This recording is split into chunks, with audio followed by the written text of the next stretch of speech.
What I'd like to do this morning is sort of look at what is the essence of the spiritual awakening. What is its essence?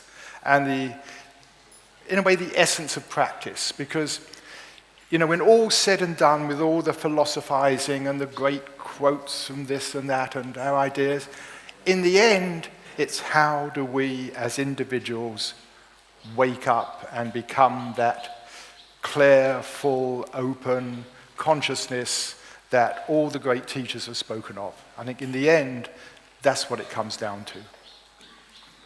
And many people have summarized that in many different ways, but I'd like to sort of frame it round one of my favorite quotations, which is from it's meant to be from a Tibetan Buddhist teacher called Nyoshul Khen Rinpoche. Tibetan Buddhist scholars debate whether it was really him or not, but it doesn't matter. Those of you who want a name, it's Nyoshul Khen Rinpoche. Anyway, the quote is, "Rest in natural great peace, this exhausted mind, beaten helplessly by karma and neurotic thoughts, like the relentless fury of the pounding waves on the infinite ocean of samsara." So I said again, rest in natural great peace, this exhausted mind, beaten helplessly by karma and neurotic thoughts, like the relentless fury of the pounding waves on the infinite ocean of samsara. Samsara, the root meaning of samsara is to wander on endlessly. We are all wandering on endlessly in life, from one temporary satisfaction, seeking another one, just wandering on in life, looking for that ultimate, lasting satisfaction, or just another temporary satisfaction. That infinite ocean of samsara, wandering on, and we're just beaten helplessly by it. Helplessly, it's just coming at us the whole time. Helplessly by karma and neurotic thoughts, beaten helplessly by karma and neurotic thoughts. Karma, in this sense, is not the way people sometimes think of it, my sort of checkbook in the sky of how well I've done and how well I've treated other people and what's coming back to me. The original meaning of karma, the root meaning, is just action, doing in the world. And we are so busy doing. Our lives, most of us, is taken up by doing. An occasional meditation here or there, and a bit of lucid dreaming, but the rest of it is doing. It's just getting more and more and more doing. Just the amount of things we have to do, to take care of, to think about, to worry about. And then, and now we are in the information revolution where computers are meant to take over a lot of our doing for us, make life easier. I can remember way back when computers were coming along, I was involved in the early days of computing, and everybody was talking about the leisure age, or as they say in America, the leisure age. The leisure age, when computers would do all this stuff for us, we'd better sit back and enjoy life.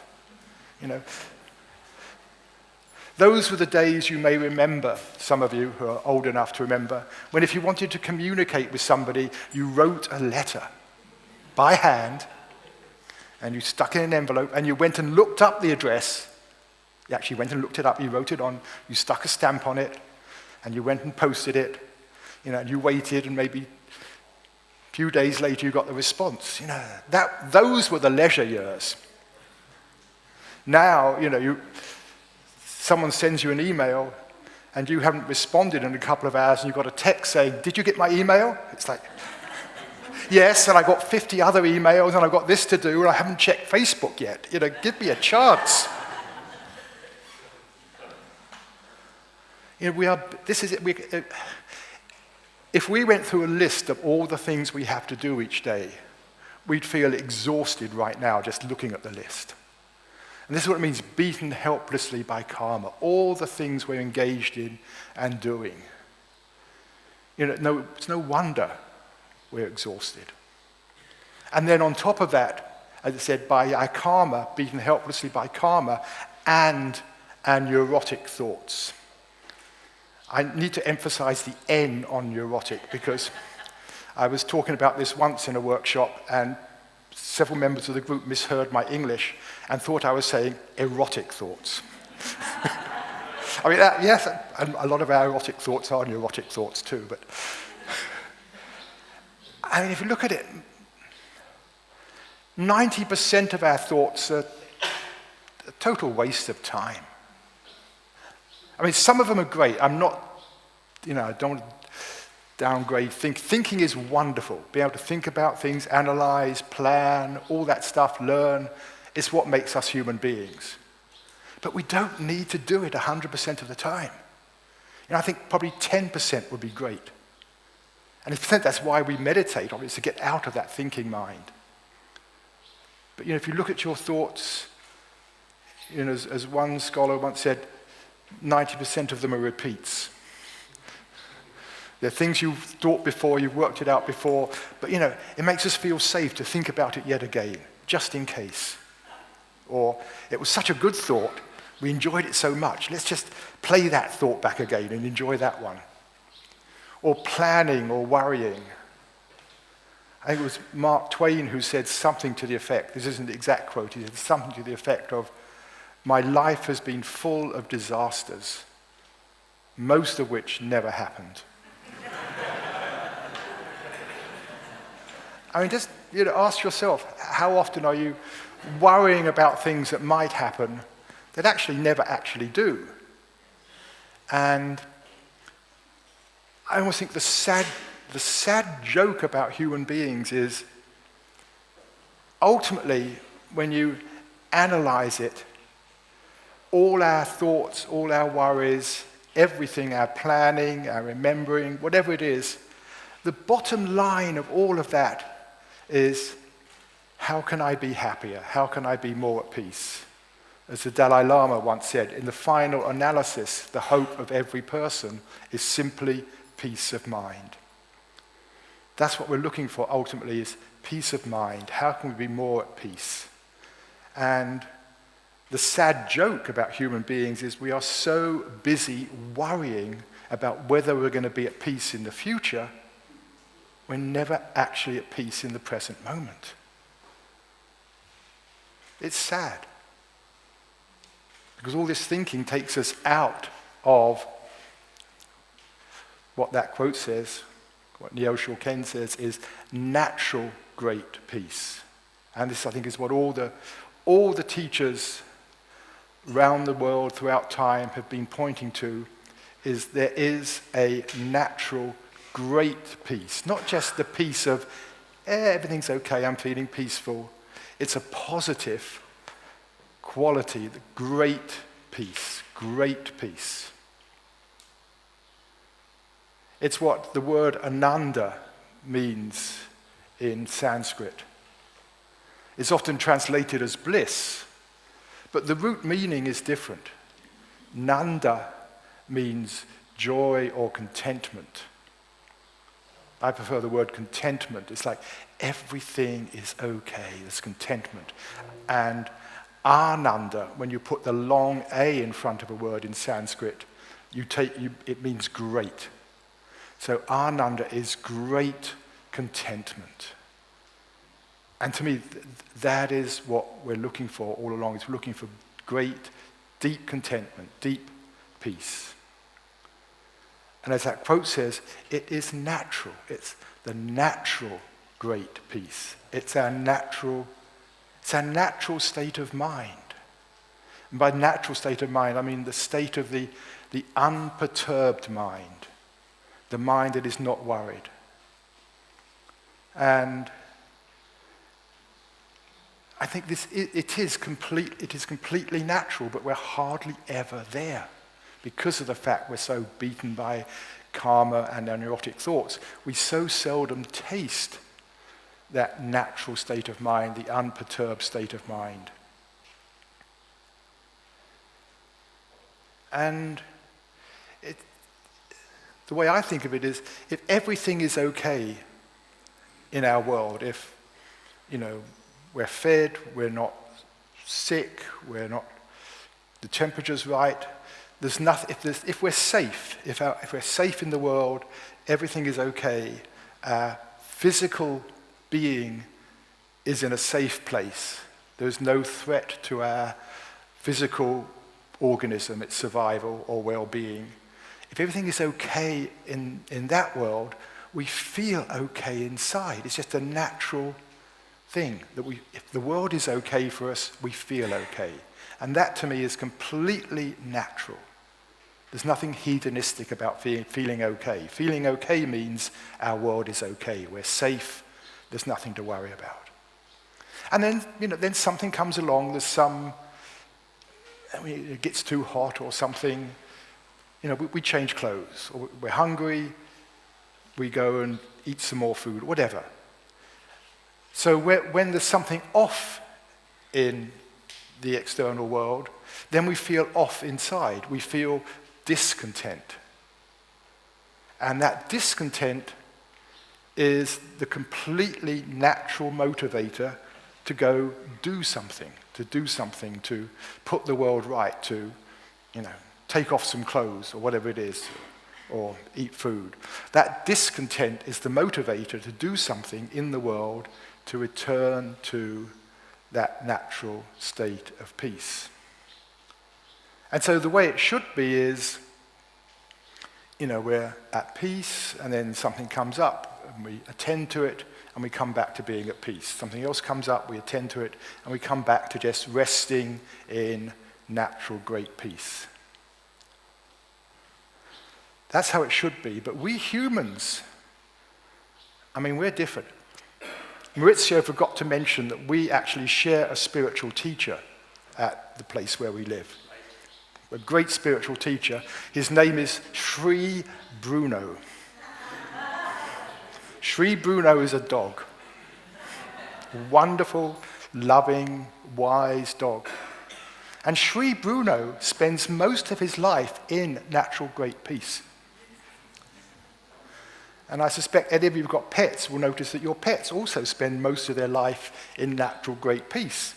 Something comes up, the dog sees a deer, and Bruno is out of natural great peace. There's a deer, there's a turkey, chase, go. Or, where's my dinner? But most of the time, other animals are not stuck in thinking, worry, doing, they're at peace. We human beings, we get caught up in all this thinking, doing, worrying. And I think it's partly because we've got this belief system almost taught into us at birth, which says, if you're not happy, do something, get something, change something, be somebody. Go out there, change things. And most of the time, the reason we're not happy is not because there's something wrong there, it's because our little mind is going away, telling us all the things we shouldn't be happy about, what we're going to say to him, that tweeter, if we ever met him. All it's just going on and on in our minds. We're creating discontent the whole time. And I say, if you look at your thoughts, most of them about how in one way or another, can we actually help ourselves come back to being at peace? But what our thoughts do is, first of all, they take us out of the present moment. Because if you look at all your thoughts, in one way or another, they're about the past or future. They may start off about the present, like, oh, isn't this nice? But then, isn't this nice? How did I get here? How can I be back here? What's going to happen? It's like so easily our mind just slips into the past or the future. But also it's our thoughts that are the root of so much of our tension. If you look at your thinking, first of all, when we have a thought, normally the mind gets focused. The attention gets focused on what it is we think is important, what it is we need to do. And that focusing of the attention in itself is tiring, is exhausting in a way. Just you probably all experience this. I mean, when you just stop thinking for a moment, just stop thinking for a moment now. Just pause. Whatever it is you're thinking, just pause. Do some of you notice that sense of what I call great relief? It's like, when we do that, we can just begin to recognize just how exhausting all this thinking is. Just, yes, here I am. And that natural state of mind is really one of just being. We're just resting in being. Being just means what is. Being is, it is. The being is what is, without any interpretation, judgment, planning, excitement, worry, whatever. Just being.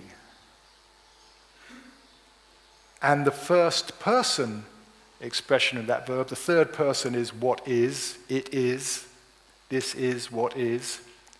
And the first person expression of the verb to be is I am. Although I like to drop the word I, because it gets us into so many spiritual, philosophical conversations about is there an I, what is the I, is there a real I, da. If we drop that, then we could say the first person experience of being is Aming. Aming, it's a verb. It's not a thing, it's just Aming. And when we just drop back from our thinking, we just come back to being, which is just coming back to Aming. Aming, experiencing this. And then we're at peace. We're at peace in that. Until some little thing comes along, but we're back in that state of peace. Another neat encapsulation of this comes from Patanjali's Yoga Sutras, which are, in a way, one of the several cornerstones of Indian teaching, Indian philosophy. And I expect many of you know the first line of the Yoga Sutras is actually the second line. The first line is, here begins the teaching on yoga. In these sutras, just as an aside, when you hear the word sutra in Indian thought, sutra means thread. We have it in English, a suture. When you sew up, an operation, you put in sutures. Sutra means thread. And the sutras were given as threads of meaning. This was before there was any writing, let alone internet or anything. 2,500, 3,000 years ago, the teachings were given as threads, very, very compact threads that people could remember, just a few words, and then you unpack the threads. And that's the teaching comes out of unpacking the threads. And the first thread of the Yoga Sutras in Sanskrit is yogas chitta vritti nirodha, which is usually translated something like yoga is the ceasing of the whirling of mind stuff. Mind stuff is what is going on in the mind, our experience. The whirling of mind stuff, that going round and round, the whirling of mind stuff is our thinking mind that's whirling around. Yoga, its root word means to yoke, to bring back to oneness. I think it's often misunderstood as getting oneness. Yoga is becoming one with the Supreme, becoming one with God, becoming one with pure consciousness, as if it's becoming one with something else other than ourselves. I prefer to interpret yoga as the end of separation, the end of separation. The separation has come from our thinking. Because if you look at all your thinking, in all that thinking, there is a sense of an individual I, the ego mind, a character in a story that you're looking after, the character that is related to this body, It's all just a concept and idea, but there's this character you're looking after. And in that, there is the separation. We separate the world into this body here that needs looking after, navigating through the world, and the rest of the world which we are navigating. And that is the essence of the separation that occurs. So the ending of that sense of separation comes from Nirodha. I say it's translated as ceasing often, which leads to, if you look at old Victorian scholars translating the Yoga Sutras, it's like, we must stop the thinking. I mean, there's a yoga school I go to sometimes, and across their t-shirts is emblazoned their translation, which says, yoga is the restraining of the thought waves of the mind. We've got to stop the thinking, we've got to restrain the thought waves of the mind. And that's an approach. You can do that, and after several years of practice, you realize you haven't been very good at it until the teacher will say, I told you it was difficult. Try harder to stop the mind. Whereas Adyashanti says, if you try to beat the mind will win every time. The thinking's going to come up. It's how do we step out of it?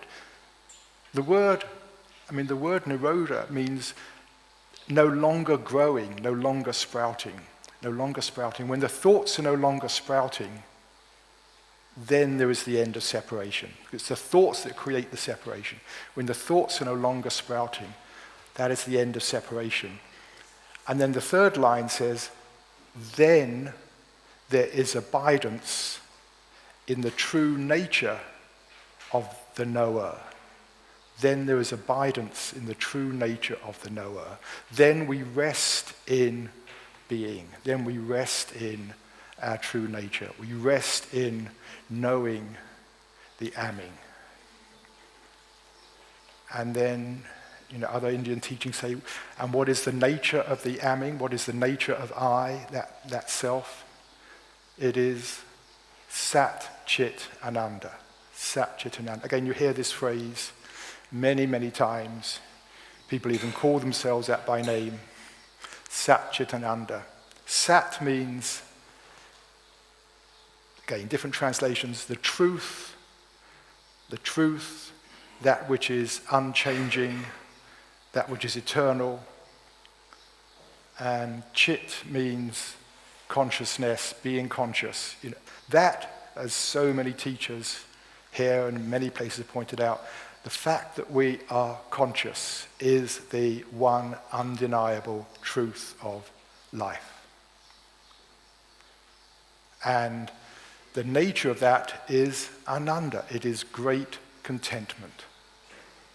So our true nature is of just unchanging, eternal consciousness whose nature is great contentment. And the how, that's the important bit, given all this. How do we do that? For me, it's come down to one word. Pause. Just to pause. Pause the doing, pause the thinking, just for a few seconds, and notice. Notice what is. To begin with, we notice, oh yes, there's this, there's the birds, there's the feeling, my body. And then what else do you notice? Oh yes, there's a sense of ease, there's a sense of calmness, there's a sense of quietness. What else do you notice? Oh yes, here I am. Here's that quality of presence, the Aming, which is so seldom noticed because our attention is in all the doing and the being and our thoughts. But we come back and we begin to notice, oh yes, here's that quality of being. And then to savor that. Because that is what we are looking for. When we drop back into that state of being, we are essentially finding the goal of all that desiring. In the final analysis, the hope of every person is simply peace of mind. When we drop back into that, to actually savor it. It's like, yes, this is what I've been wanting all along, to savor it and to love it. To actually love it, rather than just say, oh yes, that's peace, to actually positively appreciate it and love it. And that to me is the deeper meaning of really loving ourselves. It's loving our own inner nature, loving our own being. And the more we can do that, the more motivated we are to come back to it. And in life, the stronger the memory of it, so that we can just choose to drop back into that at will. And I'll be doing some of that in the meditation in the morning, tomorrow morning, and we can talk about it in the conversation, and then we're going to have a panel on it tomorrow afternoon. So anyway, thank you.